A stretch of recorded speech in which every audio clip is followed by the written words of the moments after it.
Hello guys, welcome you all. कैसे हैं आप लोग? कैसी चल रही है आपकी तैयारी? आई होप आप लोगों की तैयारी एकदम अच्छी चल रही होगी। तो आज हम इस लेक्चर में बात करने वाले हैं सर्किट एनालिसिस की। तो सर्किट्स कैसे सॉल्व करें। सर्किट्स में ज्यादातर लोगों को प्रॉब्लम आती है, पूरे 12th में सर्किट सॉल्व करने में इश्यू रहता है और पूरे 12th क्लास में आप बोलते हैं काफी सारे सर्किट्स आपको सॉल्व करने पड़ते हैं।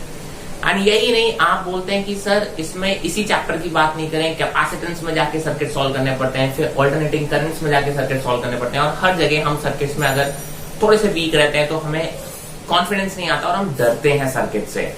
और मैं आपको बता देता हूं कि इस चैप्टर से आप बात करते हैं तो 2 क्वेश्चन ऑन एन एवरेज आते ही हैं और उसमें सर्किट्स वाले क्वेश्चन ज्यादा आने के चांसेस रहते हैं। मतलब आपको कहीं ना कहीं बेसिक सर्किट्स तो सॉल्व करने ही पड़ते हैं। और मुझे मालूम है कि मोस्ट ऑफ यू ऑल आप कह सकते हो कि सर सर्किट से आपको देख के डर लगता है कि पता नहीं ये सॉल्व होगा भी कि नहीं होगा। तो मैं आपको इस बात की गारंटी देना चाहता हूं कि जब आप ये सर्किट एनालिसिस के जो लेक्चर्स हैं ये आप कंप्लीट कर लेंगे, सर्किट सॉल्विंग प्रॉब्लम जितने भी आपको मैं बता रहा हूं वो आप सीख लेंगे। कोई भी प्रॉब्लम सॉल्व करने से पहले तो बिल्कुल नहीं डरेंगे आप, ये 110% गारंटी है। मतलब जब आप क्वेश्चंस आपके सामने होंगे तो डेफिनेटली आप अप्रोच करने से बिल्कुल नहीं डरेंगे, आप बिल्कुल सॉल्व करने की कोशिश करेंगे। हाँ, और मैक्सिमम केसेस में आप आंसर लेके भी आएंगे। ठीक है, तो my name is Vivek Singh Rathore and let's start our new lecture current electricity का circuit solving and circuit analysis. तो सबसे पहले हम बातें करेंगे बेसिक्स की। सर्किट्स के बेसिक्स में सबसे ज्यादा पता है प्रॉब्लम क्या आती है, हमें सर्किट्स के बेसिक ही नहीं क्लियर होते और जब सर्किट के बेसिक्स क्लियर नहीं होते तभी हमें सर्किट में ज्यादा इश्यू आते हैं। तो सबसे पहले हम एक एक स्टेप बाय स्टेप बहुत बेसिक बातें करेंगे। ठीक है, तो स्टार्ट करेंगे साइन कन्वेंशन से। What is sine convention? देखिए, हर एक बंदा अपने हिसाब से साइन कन्वेंशन डिफाइन कर सकता है, लेकिन मैं जनरली कह सकते हो कि हमने भी एक डिफाइन कर लिया और हम जनरली जो स्टैंडर्ड साइन कन्वेंशन है उन्हीं को हम अपना स्टैंडर्ड मान के चलते हैं। ठीक है, और कोशिश ये कीजिए कि एक साइन कन्वेंशन आप फिक्स कर लीजिए एंड पूरी लाइफ उसी साइन कन्वेंशन को यूज किया कीजिए। तो आप कभी भी कंफ्यूजन नहीं होगी, गलतियां नहीं होंगी और आपको सर्किट सॉल्व करने में मजा आएगा। मैंने कहा जरा देखते हैं कि कैसे। मैंने कहा सपोज दैट कि सर एक ये सर्किट का कोई एक पार्ट है, ये एक कोई ब्रांच है सर्किट की। मैंने कहा सर एक कंप्लीट बिगर सर्किट का एक छोटा सा पार्ट ले लिया। मान लिया यहां से करंट जा रहा है I, इसका रेजिस्टेंस है R और ये बैटरी है जिसका पोटेंशियल आप बोल सकते हो टर्मिनल वोल्टेज दे रखा है V। अब जरा देखिए कि सर जब भी मैं A से B की तरफ जाऊं या B से A की तरफ जाऊं, एक डायरेक्शन में मेरे को जब जाना है तो सर ये देखो, पहली चीज सबसे इंपॉर्टेंट चीज कि वायर में कोई भी पोटेंशियल ड्रॉप नहीं होगा क्योंकि वायर का रेजिस्टेंस हम 0 मानते हैं। मतलब मैं वायर में जब भी चलूंगा तो आप बोलोगे एक पॉइंट से दूसरे पॉइंट जाने में मुझे कोई भी पोटेंशियल में चेंज नहीं आएगा। ठीक है, इट मीन्स अगर इस पॉइंट के पोटेंशियल को मैं VA बोल दूं तो सर इस पॉइंट का पोटेंशियल भी VA होगा, इस पॉइंट का पोटेंशियल भी VA होगा और इस पॉइंट का पोटेंशियल भी VA होगा। इट मीन्स वायर में कोई भी पोटेंशियल ड्रॉप या पोटेंशियल चेंज नहीं होगा क्योंकि हम वायर में रेजिस्टेंस 0 मान के चलते हैं। अब आप बोलोगे जब आप एक रेजिस्टेंस को क्रॉस करोगे तो डेफिनेटली आपका पोटेंशियल में कोई चेंज आएगा और आप बोलोगे कि रेजिस्टेंस को क्रॉस करने में कितना पोटेंशियल चेंज आएगा या पोटेंशियल ड्रॉप आएगा, that is equal to IR। तो आप बोलते हो कि इसके अक्रॉस जो डेल्टा V होता है उसका मैग्नीट्यूड तो मुझे मालूम है कि IR होगा। कितना होगा? I into R। आप बोलोगे सर जब भी आप रेजिस्टेंस को क्रॉस करोगे तो there is a potential drop या पोटेंशियल चेंज आप कह सकते हो, that is equal to I into R। And आप बोलोगे जब बैटरी को आप जंप करोगे तो वहां पे भी आप बोलोगे basically you are jumping a potential change of ये जो आपका पोटेंशियल आपको दे रखा होगा बैटरी का टर्मिनल वोल्टेज, उसके बराबर का पोटेंशियल चेंज आएगा। अब my potential change is positive और नेगेटिव, वो हमें साइन कन्वेंशन के अकॉर्डिंग लेना है।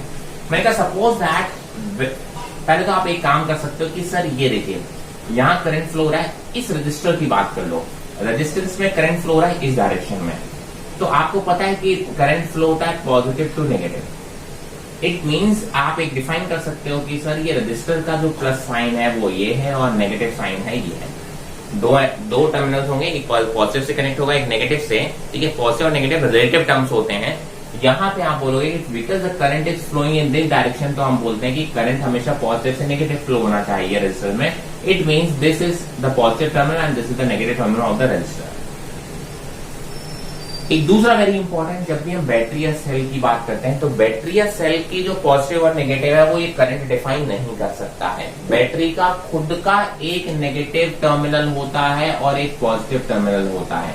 जो बड़ी वाली प्लेट होती है उसको हम पॉजिटिव बोलते हैं, जो छोटी वाली प्लेट होती है हम उसको नेगेटिव बोलते हैं.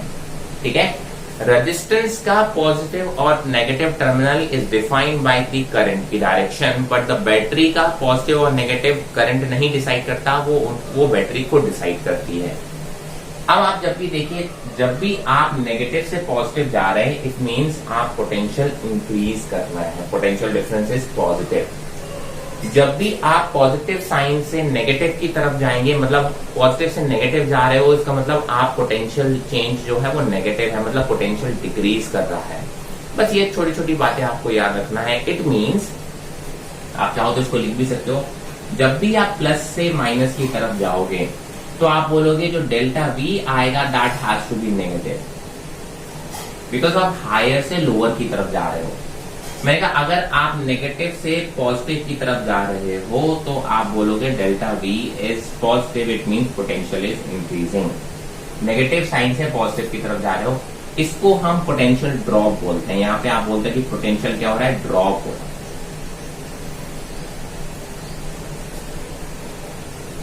ठीक है. अब इससे हम एक और छोटे से, मैंने कहा अगर हम पॉजिटिव से नेगेटिव जा रहे हैं मतलब करंट की डायरेक्शन में जा रहे हैं, रेजिस्टेंस, ये हम रेजिस्टेंस अक्रॉस की बात कर रहे हैं कि अगर अक्रॉस रेजिस्टेंस हम in the direction of current, in the direction of current move कर रहे हैं तो आप बोलते हो कि sir it means delta V is negative. Because अगर हम करंट की डायरेक्शन में मूव कर रहे हैं, मतलब इस डायरेक्शन में मूव कर रहे हैं, तो ऑब्वियसली हम प्लस से माइनस जा रहे होंगे. तो हमें मालूम है कौन सा वाला केस हो रहा होगा, ये वाला केस हो रहा होगा, इसलिए आप बोलोगे delta V will B negative. ये सिर्फ और सिर्फ रेजिस्टेंस के अक्रॉस की बात करेंगे. आप ये मत सोचना सर आपने तो बताया था और आप अगर बैटरी में जाते हो, ठीक है, करंट की डायरेक्शन में, तो भी ऐसा डेल्टा वी नहीं. This is only valid for resistance, कि अगर रेजिस्टेंस को जब आप क्रॉस कर रहे हो इन दी डायरेक्शन ऑफ करंट अगर क्रॉस कर रहे हो तो उसके अक्रॉस पोटेंशियल ड्रॉप कैसा लिखना है, आपको नेगेटिव लिखना है. और अगर आप ऑपोजिट टू दी डायरेक्शन लिख रहे हो, अगर आप क्या कर रहे हो, across or opposite to the direction, अगर आप कैसे मूव कर रहे हो, ऑपोजिट टू करंट अगर मूव कर रहे हो तो आपको डेल्टा वी पॉजिटिव लेना है. ये मेरे कुछ कन्वेंशन है, हर कोई अलग अलग कन्वेंशन यूज कर सकता है. मैं इन कन्वेंशन को फॉलो करता हूं अपने सारे सर्किट्स में जब भी हम सॉल्व करेंगे. मैंने कहा सर अगर इन कन्वेंशन को फॉलो करें और हम पोटेंशियल ए और बी की बात करें, मान लो यहाँ पे पोटेंशियल कितना, मान लिया बी. अगर मुझे इन दोनों के बीच का डिफरेंस निकालना है बी और बीबी का, तो कैसे सॉल्व करेंगे जरा देखो. मैंने कहा सर ए पे पोटेंशियल मैंने लिख लिया वी ए. अब मैं आगे जा रहा हूं, वायर में कोई चेंज नहीं आएगा. देखिए रेजिस्टेंस के क्रॉस पोटेंशियल में चेंज आएगा क्योंकि हम करंट की डायरेक्शन में जा रहे हैं. तो कितना पोटेंशियल चेंज आने वाला है, आप बोलोगे आईआर, तो मैग्नीट्यूड है, और क्योंकि हम पॉजिटिव इधर से इधर जा रहे हैं तो आप बोलोगे यहाँ पे आंसर कितना आ जाएगा, माइनस आईआर. तो आप बोलोगे सर पोटेंशियल में कितना कम डिक्रीजमेंट हो गया, माइनस आईआर हो गया बेसिकली चेंज. अब शेल है, बैटरी है, बैटरी में नेगेटिव से पॉजिटिव टर्मिनल की तरफ जा रहे हैं, नेगेटिव से पॉजिटिव टर्मिनल जाएंगे तो डेल्टा वी कैसा आएगा, पॉजिटिव. और कितना, सर इतने के बराबर.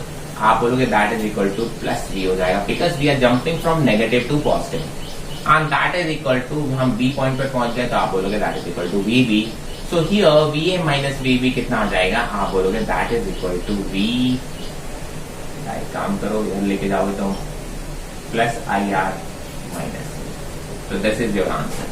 तो कभी भी आप, कुछ लोग बोलेंगे सर आप अगर इस डायरेक्शन में चलोगे, मैंने कहा तब भी आंसर सेम आएगा. आप उल्टी डायरेक्शन में चल के देख लो. अगर मैं इस डायरेक्शन की बात करूं तो स्टार्ट कैसे करोगे, वीबी से करोगे. वेरी गुड, वीबी. अब जब आप इधर जा रहे हो तो देखो, जब इधर जा रहे हो तो पॉजिटिव से नेगेटिव जा रहे हो. पॉजिटिव से नेगेटिव जाने में डेल्टा वी कितना आता है, नेगेटिव आता है. ठीक है. तो आप बोलोगे जब इस डायरेक्शन में जा रहे हो तो आप बोलोगे यहाँ पे माइनस वी लिखोगे, because we are going from positive to negative. Now we are moving here in the direction opposite to the current. Current इधर फ्लो हो रहा है और आप इधर चल रहे हो, तो आप बोलोगे करंट के ऑपोजिट डायरेक्शन में जाओगे तो डेल्टा वी कैसा आएगा, पॉजिटिव आएगा, तो आप लिखोगे plus I R. And now you will reach V A. आप चाहो तो यहां से भी V A minus V B निकालोगे, so that is coming the same as. तो आप किसी भी डायरेक्शन में सॉल्व करोगे आपके आंसर्स आएंगे। आप जहां से स्टार्ट करना चाहो आप वहां से स्टार्ट कर सकते हो, ठीक है। तो ये कुछ बेसिक आप कह सकते हो साइन कन्वेंशन है जो हमको हमेशा फॉलो करने हैं। I hope this is very very clear. मैं इससे एक छोटा सा एग्जांपल देखेंगे और फिर हम आगे बढ़ेंगे। मैं एक छोटे से एग्जांपल से देखने की कोशिश करते हैं। छोटे से एग्जांपल में आप देखिए, ये आपके पास एक ब्रांच दे रखा है सर्किट का। इसमें आपको वैल्यू देना है, current is flowing 2 ampere, resistance है 6 ओम, ये एक बीच में बैटरी लगी है 5 वोल्ट की। And then you have to find the VA when VB is 10 volt. ठीक है, मैंने कहा सॉल्व करने का तरीका क्या है, वही आप सिंपल स्टार्ट करेंगे। मैंने कहा VA से स्टार्ट करें, A से स्टार्ट किया तो आप बोलोगे दैट इज VA। इस वायर में कोई भी ड्रॉप नहीं होगा और जैसे ही आप रेजिस्टेंस को क्रॉस करेंगे, करंट की डायरेक्शन में क्रॉस कर रहे हैं because we are moving from here to here, तो इसके क्रॉस जो पोटेंशियल ड्रॉप आएगा वो कितना आएगा, आप बोलोगे sir that is equal to 6 into 2 that is equal to minus of 12 volt. कितना आएगा, that is equal to minus of 12 volt. 6 into 2 that is of minus of 12 volt. Then again we will move from this to this. Battery negative से positive जा रहे हैं, मतलब increase कर रहे हैं, मतलब delta V will be positive, so that is equal to 5 volt and that is equal to VB। और VB की वैल्यू कितनी दे रखी है, 10 वोल्ट। मैंने कहा वैल्यू फाइंड आउट करो, VA minus 12 plus 5 that is equal to minus of 7 is equal to 10। VB की वैल्यू कितनी देखी, 10 वोल्ट। सो आप बोलोगे VA की वैल्यू जो आ रही है वो आ रही है 10 और 7 इधर जाएगा तो that is equal to 17 volt. That is a very very basic problem. आप बोलते हो इस तरीके से आप सॉल्व कर सकते हैं। चलिए मैंने एक और कंसेप्ट सीखते हैं, जरा देखते हैं क्या। मैंने कहा अगर आपको एक ब्रांच इस तरीके से दे रखी हो, ठीक है, आपको 2 या 2 से ज्यादा रेजिस्टेंसेस हो, 2 या 2 से ज्यादा बैटरीज वगैरह हो, और ये एक सीरीज का मतलब एक ही ब्रांच है, ये सिंगल ब्रांच है, ध्यान रखें। पहले तो बात तो होना चाहिए सारे एलिमेंट्स एक ही ब्रांच में हैं और इनके बीच में कोई और कनेक्शन नहीं हो। अगर कोई और कनेक्शन हो जाते हैं तब आप उसको एक ब्रांच नहीं बोल पाते, ध्यान रखेंगे। अगर ये एक ही ब्रांच में, मतलब आप बोलते हो जो करंट यहां से फ्लो हो रहा है वो पूरी ब्रांच में सेम फ्लो हो रहा है, तो आप जो एलिमेंट्स हैं उनको आगे पीछे शिफ्ट कर सकते हो। देखो आप अगर नॉर्मल मेथड से सॉल्व करते जाओगे तो भी आपके आंसर्स करेक्ट आएंगे, इसमें कहीं कोई दिक्कत नहीं है, ठीक है। लेकिन अगर आप चाहो थोड़ा सा शॉर्ट करना चाहो, अपने ब्रांच को छोटा करना चाहो, सॉल्व करना शायद आपको थोड़ा इजी लगे, जब मल्टीपल रेजिस्टेंस आ जाएगा तो आप उसे ही देखें, तो इसलिए तब आपको ये हेल्प होगा। तो आप क्या कर सकते हो, कोई भी एलिमेंट को आप इसको इधर ले जा सकते हो, आप इसको इधर ले जा सकते हो, मतलब with in the same branch आप एलिमेंट्स को आगे पीछे कर सकते हैं। तो अगर मैं इसको दोबारा से रीड्रॉ करना चाहूं तो मैं कुछ ऐसा ड्रॉ कर सकता हूं। आप बोलोगे सर दैट R1 और R2 को मैंने साथ में लिख दिया और बैटरीज को अलग साथ में। ये ऐसा भी हम ड्रॉ कर सकते हैं, R1 R2 V1 V2 और ये पॉइंट हो गया B, ये पॉइंट हो गया। सर इससे फायदा क्या होगा, मैंने कहा फायदा जरा देखो। मैंने कहा नाउ आपको ये दिखने लगेगा कि ये दोनों रेजिस्टेंस कैसे हैं, सीरीज में है। ये दोनों रेजिस्टेंस कैसे हैं, सीरीज में है, तो आप इनको सॉल्व करना आपको इजी होगा। आप बोलते हो ये बैटरी भी, आप बोल सकते हो 2 बैटरीज आपस में कनेक्टेड हैं, आप इनको रिप्लेस करके एक बैटरी से रिप्लेस कर सकते हो, राइट। तो मैंने कहा सर इसको फिर से आप ब्रेक कर सकते हो। आप बोलते हो एक रेजिस्टेंस, क्योंकि ये सीरीज में थे तो आप उसकी वैल्यू लिख सकते हो R1 प्लस R2, केवल एक रेजिस्टेंस से रिप्लेस कर सकते हो। सीरीज में जब भी 2 रेजिस्टेंस ऐड होते हैं तो आप बोलते हो इस तरीके से, आप बोलते हो ये बैटरी, मैंने मान लिया कि सर यहाँ पे V1 is greater than V2। आपको पता होना चाहिए ना, 2 बैटरी के साइन ऑपोजिट है तो उसमें से कौन डोमिनेटिंग होगी, जिसका मैग्नीट्यूड ज्यादा होगा पोटेंशियल का, टर्मिनल वोल्टेज का। तो अगर V1 बड़ा है तो आप बोलते हो जो रिजल्टेंट बैटरी भी होगी उसका साइन भी V1 के अकॉर्डिंग ही होगा। लेकिन इनके साइन ऑपोजिट है तो इनका नेट कितना होगा, V1 माइनस V2 होगा, ध्यान रखेंगे इस चीज को। अगर इन दोनों के सेम टर्मिनल साइन जो होते हैं वो एक ही डायरेक्शन में होते तो आप बोलते दोनों ऐड हो जाते, क्योंकि यहाँ पे टर्मिनल्स ऑपोजिट लगे हुए हैं, इसलिए आप बोलते इनका जो नेट बैटरी आ रही है वो इन दोनों के डिफरेंस के बराबर आ रही है। एंड जो बड़ी होगी उसका साइन डोमिनेटिंग होगा, तो हमने इस तरीके से ड्रॉ किया और आप इस सर्किट को सॉल्व कर सकते हो, ठीक है। आप चाहो तो बिना अरेंजमेंट के भी सॉल्व कर सकते हैं, बट हमने कहा कभी कभी आपको सर्किट काफी बड़ा होगा तो शायद आपको ये रीअरेंजमेंट आपको करने से हेल्प मिलेगी। ध्यान रखें एक ही ब्रांच होना चाहिए, बीच में और कोई जंक्शन या और कोई कनेक्शन नहीं होना चाहिए, तो आप उनके किसी भी एलिमेंट्स को आगे पीछे आप कर सकते हैं। ठीक है, बस इतना सा ये कंसेप्ट था। तो हम इसका एक एग्जांपल देखेंगे इसका, और आपको मैं बता रहा हूँ कि सर एक सिंपल सा एग्जांपल देखेंगे जो नीट 2016 का क्वेश्चन है। यस, इतने ही पोर्शन पे आप बोलोगे इतना इजी सा क्वेश्चन 2016 का आएगा, तो देखेंगे 2016 में क्या क्वेश्चन आया था। तो ये क्वेश्चन नीट 2016 का क्वेश्चन है, देखिए कितना डिफिकल्ट सर्किट था, ये 2016 में आया हुआ था। इसमें आपको फाइंड आउट क्या करना था, आपको फाइंड आउट करना था VA minus VB। You have to find out VA minus VB in this question. तो मैंने कहा सर अगर आप बहुत सिंपल से तरीके से चलेंगे तो बड़े आराम से आएगा। मैंने कहा यहाँ से स्टार्ट करो। तो यहाँ पे पोटेंशियल है VA, वायर में कोई भी ड्रॉप नहीं है। अब जरा देखो, करंट की डायरेक्शन में अगर हम रेजिस्टेंस को क्रॉस करेंगे तो उसके अक्रॉस जो पोटेंशियल डिफरेंस आएगा that is negative and that is equal to I into R। So आप बोलोगे -4 वोल्ट। ठीक है, मैंने बहुत अच्छी बात है। मैं क्या चलो देखो, ये टर्मिनल पॉजिटिव है, ये नेगेटिव है। आप जब बैटरी को पॉजिटिव से नेगेटिव क्रॉस करेंगे तो पोटेंशियल प्लस से नेगेटिव मतलब ज्यादा से कम की तरफ जा रहे हैं, तो पोटेंशियल चेंज कैसा आएगा, नेगेटिव। आप बोलोगे -3 वोल्ट। नाउ वायर में फिर कोई ड्रॉप नहीं, आप बोलोगे फिर से एक रेजिस्टेंस है, इसको क्रॉस कर रहे हो, करंट की डायरेक्शन में क्रॉस कर रहे हो। यस सर, तो आप बोलोगे इससे क्रॉस जो पोटेंशियल ड्रॉप आएगा that is again negative and that is equal to I into R। So that is equal to -2 volt is equal to VB।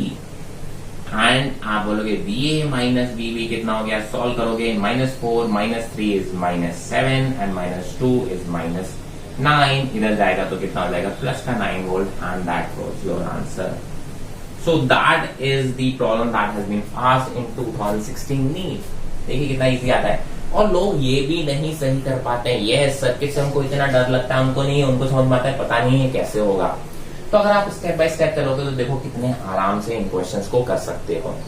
मैंने कहा सर आप इसको दूसरे तरीके से जो अभी अभी हमने आपसे सीखा, मैंने कहा सर इसको आप रीअरेंज भी कर सकते हो। जरा देखो, ये एलिमेंट और ये एलिमेंट एक ही ब्रांच है, तो ये एलिमेंट और ये एलिमेंट पास में शिफ्ट कर सकते हो। आप बोल सकते हो ये सीरीज में आ जाएंगे, तो 2 ओम और 1 ओम जब सीरीज में होगा तो सर्किट कुछ 3 ओम कुछ ऐसे रिप्लेस कर सकते हो। ये हो जाएगा 3 ओम। बैटरी तो एक ही है तो आप बैटरी को एलटीज लगाने दीजिए। आप बोलोगे आप इसको ऐसे भी रीड्रॉ कर सकते हो और current is flowing as 2 ampere.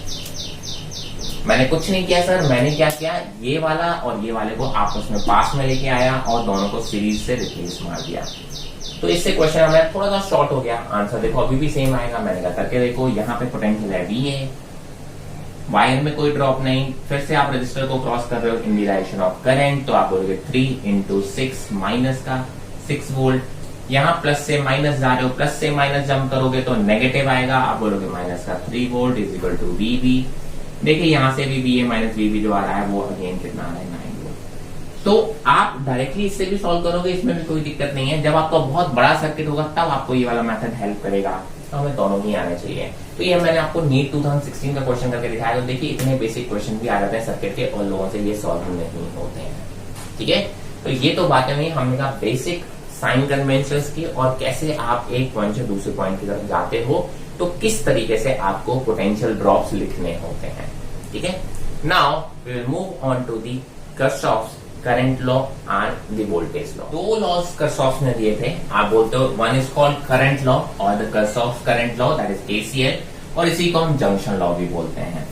ठीक है, तो आप बोलते हो करंट लॉ या जंक्शन लॉ क्या बोलता है। मैंने कहा सर किसी भी जंक्शन पे, जंक्शन का मतलब क्या होता है, जहां पे ढेर सारी ब्रांचेस कनेक्ट हो रही हो, मतलब आप बोलते हो एक से ज्यादा ब्रांचेस कनेक्ट हो रही हो।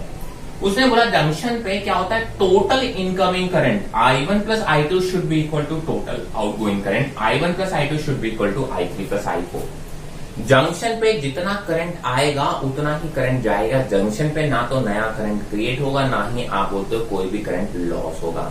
ठीक है, तो आप इसको ऐसे भी लिख सकते हो कि I1 plus I2 minus I3 minus I4 equal to 0। It means आपने अगर आने वाले जो रीचिंग इनटू दिस जंक्शन है उन करंट को अगर पॉजिटिव ले लिया है तो उस जंक्शन से जाने वाले करंट को आप कैसा ले सकते हो, नेगेटिव ले सकते हो। आपके ऊपर डिपेंड करता है, आप चाहो तो आने वाले को नेगेटिव ले लो और जाने वाले को पॉजिटिव ले लो। बट आप सिंपली या तो इसको ऐसे लिख सकते हो, the total incoming current should be equal to total outgoing current, या फिर आप बोल सकते हो कि टोटल करंट, टोटल मतलब इनकमिंग को अगर आपने पॉजिटिव ले लिया और आउटगोइंग को नेगेटिव ले लिया है, कुछ लोग क्या करेंगे आउटगोइंग को पॉजिटिव ले लेते हैं और इनकमिंग को नेगेटिव ले लेते हैं। मैंने कहा sir depending on the condition आप किसी से भी लो, कोई फर्क नहीं पड़ने वाला है। मैं भी आप देखो क्वेश्चन में ऐसा कुछ भी ले सकता हूँ। तो जब आप सम करोगे करंट का तो that should B 0 at any junction in the circuit. और एक सर्किट में कई सारे जंक्शन हो सकते हैं, ठीक है। So this is current law. Maximum time मैं प्रॉब्लम इसी से सॉल्व करने वाला हूं। मेरे लिए ये बहुत इंपॉर्टेंट है क्योंकि मेरी मैक्सिमम प्रॉब्लम जो मैं सॉल्व करता हूं वो इस मेथड को यूज करता हूं। इसको तो मैं हार्डली कभी यूज करूंगा, दूसरा है, बट आपको आना तो चाहिए। The second method is called voltage law, that is KVL और loop law. Why it is called loop law? Because it is applied in a close loop. तो ये लॉ क्या बोलता है कि सर अगर आप total correct in a close loop total potential drop जो आएगा या पोटेंशियल चेंज आएगा दैट शुड बी 0। ऑब्वियस सी बात है, क्लोज लूप का मतलब क्या है कि सर अगर हम एक पॉइंट से चल के वापस उसी पॉइंट पर वापस आ गए तो पोटेंशियल में चेंज 0 होना चाहिए सर, होना भी चाहिए। कॉमन सेंस भी ये बोलता है, ठीक है। तो मैंने कहा मान लो अगर मैंने यहां से स्टार्ट किया चलना, इस पॉइंट को अगर A दे दिया तो जितने भी पोटेंशियल चेंज होंगे उन सबका सम करूंगा वापस A तक आने में, तो that should be equal to 0, ठीक है। मैंने कहा चलो A से स्टार्ट किया, मैंने कहा सर यहां से अभी यहां से जब आप स्टार्ट करोगे तो देखिए वायर में कोई ड्रॉप नहीं आएगा। आप करंट की डायरेक्शन में आप R को क्रॉस कर रहे हो तो इसके अक्रॉस जो पोटेंशियल ड्रॉप आएगा वो आएगा -I × R1। फिर आप आगे जाओगे वायर में फिर कोई ड्रॉप नहीं, आप आगे जाओगे R2 को भी करंट की डायरेक्शन में ही आप क्रॉस कर रहे हो तो आप बोलोगे -I × R2। और आगे आओगे आप लूप में, इधर की तरफ आओगे तो ये नेगेटिव है ये पॉजिटिव है। बैटरी को जब आप जंप कर रहे हो तो माइनस से प्लस की तरफ जा रहे हो, मतलब आप इंक्रीज कर रहे हो पोटेंशियल, मतलब प्लस V। और वापस से आप आ गए हो A पे, इसका मतलब आप बोलोगे सारे पोटेंशियल चेंजेस का सम किसके बराबर होना चाहिए 0। तो यहां से आप निकाल सकते हो V = I × R1 + R2। Normally भी अगर आप ओम्स लॉ लगाओगे तो यही आंसर आने वाला है। तो आप देख सकते हो कि किसी भी क्लोज लूप में, अब एक सर्किट में कई सारे क्लोज लूप हो सकते हैं, आप किसी भी क्लोज लूप को उठा के ये जो आपका कंसेप्ट है ये लॉ है आप वहां पे अप्लाई कर सकते हो एंड वो आप वहां कह सकते हो कि एप्लीकेबल होगा और आपकी प्रॉब्लम सॉल्व होगी। हाँ, मैक्सिमम टाइम मैं कौन सा यूज करने वाला हूँ? Current law. अब आपको कई लोग क्या होता है कि काफी अलग अलग मेथड्स सिखाते हैं कि सर ये analysis, Thevenin's theorem, superposition theorem, Norton's theorem, nodal analysis. मैं आपको सिर्फ और सिर्फ एक मेथड सिखाऊंगा और सर्किट आपको सारे उसी मेथड से सॉल्व करने होंगे। और वो मेथड क्या होगा कि सर सिंपली जो ब्रांच वगैरह सॉल्व करते हैं जैसे हमने अभी तक की हुई है, या फिर आप बोलोगे जंक्शंस अगर आएंगे तो वहां पे आप सिर्फ और सिर्फ करंट लॉ लगाने वाले हैं। 95 to 98% प्रॉब्लम मेरे इसी मेथड से सॉल्व हो जाएंगी। कुछ स्पेसिफिक प्रॉब्लम्स होती हैं जो आप कह सकते हो वहां पे आपको कभी कभी लूप लॉ भी लगाना पड़ेगा, बट इससे ज्यादा आपको वो भी नहीं लगाना है आपके लेवल पे, ठीक है। तो हम देखते हैं कि किस तरीके से आपको प्रॉब्लम सॉल्व करनी है। So now this circuit is given, आपको हर ब्रांच में करंट फाइंड आउट करना है कि सर हर ब्रांच में कितना करंट होगा। तो देखिए किस तरीके से हम अप्रोच करेंगे इस प्रॉब्लम को। सबसे पहले मैं एक जंक्शन डिसाइड करूंगा, उसको आपको अपना रेफरेंस मान लेना है। आप चाहो तो इस जंक्शन की बात करो, देखिए इसमें 3 ब्रांचेस कनेक्टेड हैं। आप चाहो तो इस जंक्शन की बात करो जिसमें देखिए 1, 2 और 3 ब्रांचेस कनेक्टेड हैं। कोई भी एक जंक्शन को आप अपना रेफरेंस पोटेंशियल मान सकते हैं, ठीक है। कोई भी जंक्शन, आप इसको या इसको, 2 ही जंक्शन इसमें दिख रहे हैं तो आप इन दोनों में से किसी एक जंक्शन को अपना रेफरेंस पोटेंशियल मान लीजिए। मैंने मान लिया इसको 0 वोल्ट मान लिया, इसको कितना मान लिया? 0 वोल्ट मान लिया। अब आप बोलोगे क्योंकि ये वायर से कनेक्टेड है यहाँ पे कोई भी चेंज नहीं आएगा, आप बोलोगे ये पॉइंट भी अपने आप 0 वोल्ट हो गया। ये वाला भी पॉइंट आपका वायर से कनेक्टेड है तो आप बोलते हो यहाँ पे भी पोटेंशियल कितना हो गया? 0 हो गया। अब देखिए ये है नेगेटिव और ये है पॉजिटिव टर्मिनल। जब आप इधर से ऊपर की तरफ जाओगे तो आप बोलोगे सर नेगेटिव से पॉजिटिव की तरफ जा रहे हो, ये वाला एंड ऑलरेडी इधर 0 वोल्ट है, तो आप बोलोगे जब इसको क्रॉस करोगे तो कितना वोल्ट पहुंचेगा? आपने बोला यहाँ पे भी कितना है? 0 है ना, वायर ही तो है। जैसे ही आप इसको जंप करोगे तो आप बोलोगे यहां से ऊपर जा रहे हो तो मतलब नेगेटिव से पॉजिटिव की तरफ जा रहे हो, इंक्रीजिंग पोटेंशियल है तो +6, तो 0 + 6 तो यहाँ पे कितना आ जाएगा? +6 वोल्ट। मैं +6 लिख रहा हूं, कितना आ जाएगा यहाँ पे कि आप बोलोगे सर यहाँ पे जो +6 वोल्ट आ जाएगा, यहाँ पे कितना था? 0 वोल्ट है, ठीक है। मैंने कहा सिमिलरली यहाँ पर देखो, यहाँ पे भी 0 वोल्ट है। आप बोलोगे ये नेगेटिव है ये पॉजिटिव है, जब आप यहां से जंप करोगे यहां पहुंचोगे तो आप बोलोगे सर नेगेटिव से पॉजिटिव जा रहे हो मतलब +10 वोल्ट डिफरेंस आएगा। यहाँ 0 था तो +10 हो गया, तो आप बोलोगे सर ये कितना हो गया? 10 वोल्ट पे आ गया। ये वाला पॉइंट कितने पे होगा? +10। मैंने कहा बहुत अच्छी बात है सर। यहाँ पे आप बोलोगे तो सर यहाँ पे भी 0 वोल्ट है, बिकॉज वायर में कोई भी पोटेंशियल चेंज नहीं होता। अब आप देखिए ये वाला टर्मिनल पॉजिटिव होगा, ये नेगेटिव होगा। छोटा टर्मिनल नेगेटिव होता है, बड़ा टर्मिनल पॉजिटिव होता है बैटरी का। अब आप यहां से यहां जा रहे हो, ध्यान रखना हमेशा डायरेक्शन आपको पता होनी चाहिए कहां से जा रहे हो। अगर आप ऐसे जा रहे हो तो आप बोलोगे सर प्लस से नेगेटिव जा रहे हो, मतलब -4 करना पड़ेगा। पोटेंशियल चेंज कितना है, तो यहाँ 0 है, 0 में अगर माइनस करोगे तो कितना आ जाएगा, आप बोलोगे -4 वोल्ट। तो जरा देखिए ये कुछ पॉइंट्स आ गए जिनके आपको पोटेंशियल पता है। अगर ये +6 है, ठीक है, तो आप बोलोगे सर ये वाला एन भी +6 होगा, यहाँ पे भी +6 वोल्ट है। ये +10 है तो आप बोलोगे इस जंक्शन पे भी +10 होगा, और अगर ये है तो आप बोलोगे यहाँ पे भी -4 ही होगा, क्योंकि वायर में कोई चेंज नहीं होता। आप जरा देखिए इस रजिस्टर के दोनों तरफ आपको पोटेंशियल पता है, ठीक है, तो आप करंट फाइंड आउट कर सकते हो। कौन सा पोटेंशियल हाई है सर, ये 10 वोल्ट है, ये 6 वोल्ट है, ऑब्वियसली ये वोल्ट हाई है, तो इस ब्रांच में जो करंट फ्लो हो रहा होगा वो हायर से लोअर, मतलब इस डायरेक्शन में हो रहा होगा। मान लो इसको मैंने बोल दिया हाई है।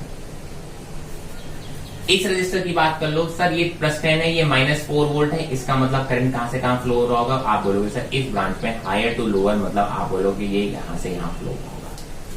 क्लियर है ये बात। मैंने कहा सर I1 की वैल्यू अगर निकालोगे तो I1 इज इक्वल टू होता है पोटेंशियल ड्रॉप, मतलब 10 - 6। आप बोलोगे सर 10 - 6 अपॉन R की वैल्यू कितनी, 2। 10 - 6 is 4, 4 upon 2 is 2, that is 2 ampere. I1 कितना आया, 2 ampere in this direction. Similarly I2 you can find out, आप बोलोगे sir that is equal to potential drop upon या चेंज अपॉन R। तो this minus potential, अरे I की value आपको पता है ना यार, ये कितना होता है V/R बोल देते हो या डेल्टा V/R बोलोगे, change in potential upon R, right, वही मैं लगा रहा हूं। तो 10 माइनस, तो आप देखेंगे 10 माइनस ये फॉर्मूले का होगा, आप बोलोगे यहाँ पे पोटेंशियल कितना है माइनस, तो आप बोलोगे V2 - V1 या V1 - V2 अपॉन, आप बोलोगे दैट इज 2, तो 10 माइनस माइनस कितना हो जाएगा, प्लस हो जाएगा, and that will be equal to 14/2, that is 7 ampere. अब जरा देखिए यहां जा रहा है 2 एम्पियर और यहां जा रहा है 7 एम्पियर। अभी जंक्शन की बात करोगे, सर इधर का डायरेक्शन पता है, करंट इधर जा रहा है, तो ऑब्वियसली ये देखो इस जंक्शन पे 3 करंट होंगे, तीनों करंट का सम कितना होना चाहिए, 0। 2 करंट्स आर आउटगोइंग, तो this current has to be incoming only. I3 अगर हम बात करेंगे तो इनकमिंग होगा ही होगा, कैसे भी आप बोल सकते हो, नहीं तो आप बोलो क्योंकि I1 + I2 should be equal to I3, है ना, ये तो है ना, ये टोटल आउटगोइंग करंट है, तो that has to be incoming current. आप बोलोगे वैल्यू निकालोगे, so that is equal to 2 + 7 ampere is equal to I3, मतलब I3 की वैल्यू आ गई है 9 एम्पियर। तो आप बोलोगे देखिए इस ब्रांच का करंट आपको पता है, इस ब्रांच का आपको करंट पता है, और इस ब्रांच का करंट पता है। तो इस तरीके से आपको प्रॉब्लम सॉल्व करनी है, एक एक स्टेप आप सॉल्व करते जाइएगा और आपसे प्रॉब्लम सॉल्व होगी। तो ये सबसे बेसिक प्रॉब्लम है। वैसे नीट के लेवल पर अगर मैं बता दूं तो आपको इससे ज्यादा लेवल की प्रॉब्लम आने के चांसेस बहुत कम है। तो आप कह सकते हो ये हमने one of the highest level देखे हैं नीट के लिए, लेकिन फिर भी मैं कहूंगा इससे एक और लेवल हम आगे सॉल्व करना जरूरी है। सिमिलर सी प्रॉब्लम है, मैंने कहा इसमें भी आपको हर ब्रांच में करंट फाइंड आउट करना है। तो पहले आप हमेशा एक क्वेश्चन का फिगर बना लिया कीजिए, फिर उसके बाद उसी में हम सॉल्व, क्योंकि अगर आप इसको फिगर नहीं बनाएंगे, आप इसका स्क्रीनशॉट ले लेंगे, तो आपको जो नेक्स्ट फिगर मिलने वाला है वो सॉल्व मिलने वाला है, तो प्रैक्टिस नहीं कर पाएंगे। तो एक तो फ्रेश फिगर क्वेश्चन का बना लीजिए कीजिए, फिर सॉल्यूशन के लिए एक फ्रेश फिगर बनाएं और उसमें अप्रोच क्या करें। मैं क्या जरा देखिए यहाँ पे जंक्शन की बात करो तो सर या तो आप इस जंक्शन को ले सकते हो या फिर आप इस जंक्शन को ले सकते हो। दो ही जंक्शन मेरे पास हैं, किसी एक को क्या मान लीजिए आप रेफरेंस मान लीजिए 0 वोल्ट। मैंने कहा सर मान लो मैं इसको मान लेता हूँ 0 वोल्ट। अगर मैं इसको 0 वोल्ट मानूंगा तो सर यहाँ पे भी 0 होगा। सर यहाँ पे आप देखिए ये वाला टर्मिनल नेगेटिव, ये पॉजिटिव, तो जब मैं इधर से इधर जाऊंगा तो नेगेटिव से पॉजिटिव आ रहा हूँ, नेगेटिव से पॉजिटिव आ रहा हूँ, तो ऑब्वियसली ये 0 वोल्ट है, तो इसमें कितना चेंज हो जाएगा +10। तो आप बोलोगे ये पॉइंट कितने पे आ जाएगा +10 वोल्ट पे आ जाएगा। अगर ये +10 वोल्ट पे है तो ये वाला पॉइंट भी आप बोलोगे +10 वोल्ट पर ही होगा। मैंने कहा बहुत अच्छी बात है, मैंने कहा इधर चलो। ये देखिए वायर में कोई भी चेंज नहीं आएगा, यहाँ 0 वोल्ट था तो आप बोलो यहाँ पे भी 0 वोल्ट होगा। ये नेगेटिव टर्मिनल, ये पॉजिटिव टर्मिनल, अगर आप इधर से इधर चलोगे तो आप बोलोगे नेगेटिव से पॉजिटिव जा रहे हो, तो इसका मतलब आप बोलोगे पोटेंशियल में चेंज कितना आएगा +4। तो यहाँ 0 था, 0 + 4 कितना हो गया, यहाँ पे हो गया +4 वोल्ट। क्लियर? मैं इधर जाके देख लेते हैं। मैंने कहा जब आप इधर जाओगे तो आप बोलोगे सर यहाँ पे भी कितना होगा 0 वोल्ट होगा। ये नेगेटिव टर्मिनल, ये पॉजिटिव टर्मिनल, और नेगेटिव से पॉजिटिव जा रहे हो मतलब +6 करना पड़ेगा, तो ये हो गया आपका +6 वोल्ट। ये देखिए ये वायर है, तो आप बोलोगे यहाँ पे भी कितना होगा +10 वोल्ट। अब आपको देखिए इसकी बात कर लो, इसमें ये हायर है ये लोअर है, हमेशा करंट कहां से कहां फ्लो होगा, higher to lower. It means आप बोलोगे इस ब्रांच में या इस रजिस्टर में करंट फ्लो होगा इधर की तरफ, मैंने बोल दिया उसको I1। इसकी बात कर लो, सर ये 10 वोल्ट ये 4 वोल्ट, कौन हायर है 10 वोल्ट, तो इसमें जो करंट फ्लो होगा इस ब्रांच में वो इस डायरेक्शन में होगा, दैट इज I2 बोल दिया। ठीक है, मैंने कहा I1 की वैल्यू अगर निकालना चाहें, I1 इज इक्वल टू क्या हो जाएगा sir, potential drop 10 minus 6 that is equal to 10, कितना पोटेंशियल ड्रॉप हुआ 10 माइनस 6 अपॉन 4। ठीक है, तो 10 minus 6 4 that is equal to 1 ampere है ना। इसके अक्रॉस पोटेंशियल ड्रॉप कितना हुआ 10 में से अगर 4 वोल्ट हो गया इसके अक्रॉस पोटेंशियल ड्रॉप, तो आप बोलोगे सर तो यहाँ 6 हो गया, तो आप बोलोगे that is equal to 1 ampere. तो I1 की वैल्यू आ गई 1 ampere in this direction. I2 की बात करो 10 माइनस 4 अपॉन 2, तो आप बोलोगे I2 अगर आप निकालने जाओगे so that is equal to 10 minus 4 upon 2, 10 minus 4 is 6 upon 2 is 3 ampere. Clear, तो आप बोलोगे सर इस डायरेक्शन में ये कितना करंट आ रहा है 3। इस जंक्शन की बात कर लो, इस डायरेक्शन में चला गया है 1 एम्पियर, ये तो आ गई है, और इस डायरेक्शन में चला गया है 3 एम्पियर। तो आप बोलोगे सर इसका मतलब यहाँ पे एक करंट आ रहा होगा I3, और I3 की वैल्यू किसके बराबर होगी सर, I3 की वैल्यू जंक्शन लॉ लगाओगे तो I1 plus I2 sir that is equal to 4 ampere and that is your answer. तो देखिए कितने इजी क्वेश्चंस होते हैं इस टाइप के, देखने में भले आपको बड़ा सर्किट लग रहा होगा लेकिन आप बोलोगे क्वेश्चंस बहुत इजी होते हैं। आई होप आपको क्वेश्चन सॉल्व करने में कोई भी दिक्कत नहीं आ रहा होगा। मैंने एक और थोड़ा सा इससे लेवल बढ़ाने की कोशिश करते हैं, एक और क्वेश्चन देखते हैं। चलिए, मैंने इस प्रॉब्लम को देखते हैं, आपके सामने एक सर्किट दे रखा है और आप बोलते हैं कि सर इसमें हमको हर ब्रांच का करंट फाइंड आउट करना है। तो सबसे पहले तो हमने कहा सर जंक्शन की बात कर लेते हैं। सर यहाँ पे अगर आपको दिख रहा होगा एक जंक्शन ये दिख रहा है और एक जंक्शन ये दिख रहा है, इनमें से किसी एक को रेफरेंस पोटेंशियल मान लेना है। मैंने कहा सर मान लिया ये कितना है 0 वोल्ट। ठीक है, तो ये 0 वोल्ट हो गया, ये वायर है तो आप बोलोगे यहाँ पे भी 0 वोल्ट हो गया, सर यहाँ पे भी 0 वोल्ट हो गया। सिमिलरली मैं इधर से इधर जाऊंगा तो ये नेगेटिव टर्मिनल है, ये पॉजिटिव टर्मिनल है। देखिए यहाँ पे कितना था 0 वोल्ट ही होगा। जब आप ऊपर की तरफ जाओगे तो नेगेटिव से पॉजिटिव जा रहे हो, मतलब इंक्रीज होगा पोटेंशियल, कितने से होगा +6 वोल्ट है ना। नेगेटिव से पॉजिटिव जाते हो तो आप बोलते हो चेंज कितना आता है प्लस कितना 6 वोल्ट। यहाँ 0 था, 0 + 6 कितना हो गया 6। सेम हियर मैंने कहा सर इस पॉइंट पे भी पोटेंशियल 0 था। जब आप ऊपर की तरफ जाओगे तो ये नेगेटिव टर्मिनल है, ये पॉजिटिव है। नेगेटिव से पॉजिटिव की तरफ ऊपर जा रहे हो तो आप बोलोगे इस पॉइंट पे कितना पोटेंशियल हो जाएगा +10 वोल्ट। चलिए, मैंने कहा सर और तो मैं कोई चीज फाइंड आउट नहीं कर पा रहा हूं। अब यहाँ पे एक प्रॉब्लम ये है कि ना तो इस 2 ओम के अक्रॉस दोनों पॉइंट का पोटेंशियल आपको पता है, ना ही इस 2 ओम के अक्रॉस और ना ही इस 2 ओम के अक्रॉस। कोई भी ऐसा रजिस्टर नहीं है जिसके दोनों तरफ का पोटेंशियल आपको पता है, तो आप बता सकते हो करंट फाइंड आउट करने का तरीका, राइट। तो आप क्या करोगे, कोई बात नहीं सर, जो दूसरा जंक्शन है उसको हम पोटेंशियल मान लेते हैं x। ये हमें एज्यूम करना पड़ेगा। आप बोलोगे क्योंकि हम इस जंक्शन का अगर हम मानेंगे, अगर x है इसका 6 वोल्ट है तो आप बोलोगे इसके क्रॉस का पोटेंशियल ड्रॉप पता पड़ जाएगा। आप जरा देखिए यहाँ पे अगर x है, आप बोलते हो ये प्लस है ये माइनस है, तो अगर आप इधर से इधर क्रॉस करोगे, बैटरी को जब इधर से इधर क्रॉस करोगे तो प्लस से नेगेटिव जा रहे हो, प्लस से नेगेटिव जा रहे हो मतलब डिक्रीज कर रहे हो, तो आप बोलोगे इसके क्रॉस पोटेंशियल चेंज कितना आएगा -4 वोल्ट। इधर कितना था x वोल्ट, तो इधर कितना आ जाएगा x -4 वोल्ट।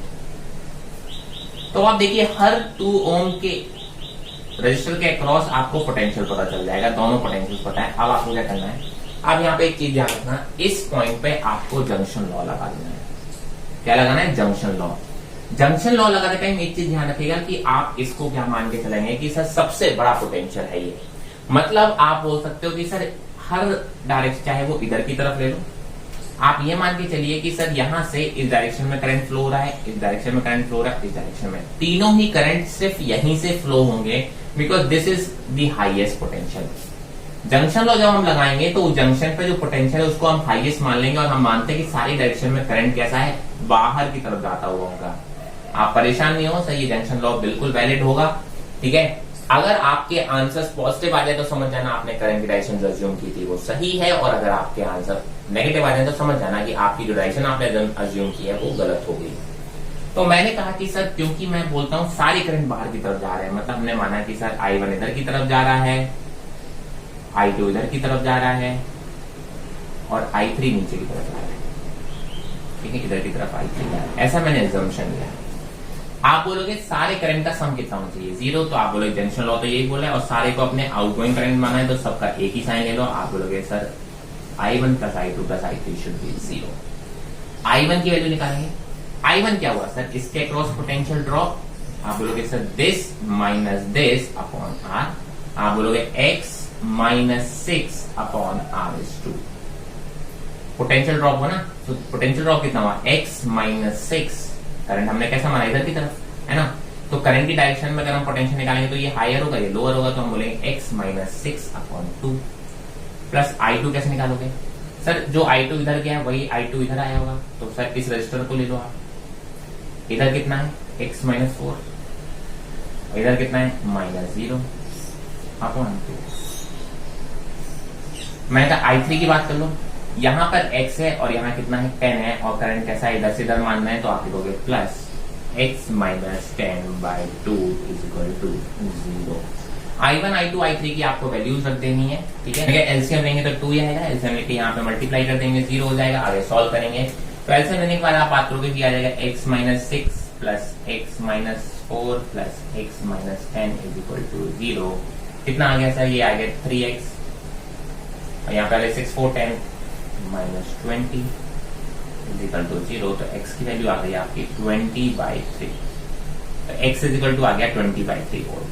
अब आप जरा देखो 20/3 इज नियर बाय, आप कह सकते हो कि 6 पॉइंट समथिंग, राइट। तो आप बोलोगे ये अगर x की वैल्यू 6.66 वोल्ट आया है, तो आपको पता है सर ये 6 वोल्ट से तो बड़ा है, तो ये करंट I1 की डायरेक्शन सही होगी। सिमिलरली आप बोलोगे ये 6.66 है, तो यहाँ पे कितना हो जाएगा, लगभग ये कितना हो जाएगा 2.66। तो 2.66 वोल्ट 0 से आप बोलते हो तो ये करंट की डायरेक्शन भी आपकी सही है। बट यहाँ पे देखो ये 10 वोल्ट है, ये 6.66 वोल्ट है, ये करंट आपकी ऑपोजिट, मैंने कहा एक तो ऑपोजिट आनी थी, ठीक है। तो आप ऐसे भी देख सकते हो, नहीं तो देखो I1 की वैल्यू निकालो, ये I1 की वैल्यू है ना, तो I1 की वैल्यू जरा रखोगे तो आप बोलोगे 6.66 माइनस 6 अपॉन 2, ठीक है। तो आप बोलोगे ये वैल्यू जरा देखो कितनी आ रही है, आप बोलोगे that is equal to 0.33 ampere, और पॉजिटिव आ रही है, इसका मतलब I1 की डायरेक्शन जो आपने ली थी वो सही ले रखी है। I2 की बात करो, I2 कितना है, ये x minus 4 minus 0 that is equal to 6.66 minus 4 minus 0/2। Solve करोगे तो that is equal to 2.66/2 and that is equal to 1.33 ampere. Again this is coming as positive, इसका मतलब ये डायरेक्शन भी आपने सही अज्यूम किया है। मैंने कहा I3 निकालो, I3 क्या है, ये वाला है x माइनस 10। सो अगर आप I3 निकालने जाओगे so that is equal to 6.66 minus 10/2, so that will come as near by 3.33/2, या आप इसको लगभग 3.34 ले लो। सॉल्व करोगे तो लगभग क्या है, देखो 1.67, ठीक है। नियर बाय कितना हमने एज्यूम कर लिया, थोड़ा सा अप्रोक्सीमेशन ले लिया, तो आप कह रहे हो कि लगभग आ रहा है 1.67 एम्पियर। लेकिन यहाँ पे यार एक चीज और देखिए, ये माइनस का कैसा है, माइनस का, बिकॉज देखो ना ये माइनस आएगा, तो इसका मतलब I3 की डायरेक्शन जो आपने नीचे ली थी वो गलत है, मतलब I3 किधर की तरफ जा रहा है, आपका जो करंट डायरेक्शन आएगा I3 का वो किधर आएगा, उल्टा की तरफ आएगा। सो दैट इज योर आंसर। आप जंक्शन लॉ लगा के देख लो, ये दोनों आउटगोइंग है, ये इनकमिंग है, दोनों का सम ऑलमोस्ट सेम आ रहा है, ठीक है। ये 1.66 आ रहा है, ये 1.67 आ रहा है, बिकॉज आपने यहाँ थोड़ा सा अप्रोक्सीमेशन लगेगा, ठीक है। तो this is how you can calculate this circuit. आप बोलते हो कि सर अगर आपको ऐसे केसेस में सारे रेजिस्टेंस के अक्रॉस अगर आपको पोटेंशियल्स नहीं पता होते हैं, तो आप क्या करोगे सर, किसी एक जंक्शन पे आप क्या मान लोगे, पोटेंशियल को ज्यूम कर लोगे, एंड उस जंक्शन का पोटेंशियल सबसे बड़ा मान के आप सारी डायरेक्शन में आउटगोइंग करंट मान के उस पर क्या लगा दोगे, जंक्शन लॉ लगा दोगे, एंड आप इस तरीके से उस एक्स की वैल्यू फाइंड आउट कर लोगे, और एक्स आपको पता चल गया, फिर तो आप सारे करंट्स भी फाइंड आउट कर सकते हैं। So this is how you can approach your circuits whenever the different branches में आपको करंट्स वगैरह पता करना हो। तो आज के लेक्चर में हम इतनी ही बात करेंगे। नेक्स्ट लेक्चर में हम बात करेंगे कि डिफरेंट पैरेलल कॉम्बिनेशन और सीरीज कॉम्बिनेशन ऑफ रेजिस्टेंस में अलग अलग रेजिस्टेंस के अक्रॉस पोटेंशियल्स, अलग ब्रांचेस में करंट्स, एंड हम फिर बात करेंगे combination of different cells in series and parallel combination, और आगे की बातें करेंगे नेक्स्ट लेक्चर में। बस इसी तरीके से आप जितने भी मैंने क्वेश्चंस कराए हैं खुद प्रैक्टिस करेंगे सारे क्वेश्चंस, एक एक चीजें जितने भी क्वेश्चंस हैं खुद आप इनको सॉल्व करके जब तक कि आपके सारे आंसर्स करेक्ट नहीं आ जाएंगे तब तक अगर आप प्रैक्टिस करेंगे तो डेफिनेटली आपसे सर्किट में आपका डर है वो एकदम खत्म हो जाएगा और आप सर्किट में आप डेफिनेटली बहुत कॉन्फिडेंट फील करेंगे। आई होप आपको सारी चीजें क्लियर होंगी, और स्टिल अगर आपको कोई भी डाउट है तो आप मुझे कमेंट सेक्शन में मेंशन कर सकते हैं या फिर आप मुझे इंस्टाग्राम पे टेक्स्ट भी कर सकते हैं। इंस्टाग्राम प्रोफाइल की लिंक आपको डिस्क्रिप्शन में मिल जाएगी। अगर अभी तक आपने यूट्यूब चैनल सब्सक्राइब नहीं किया है तो do subscribe the YouTube channel and share it with your friends. For now stay healthy, stay safe, thank you.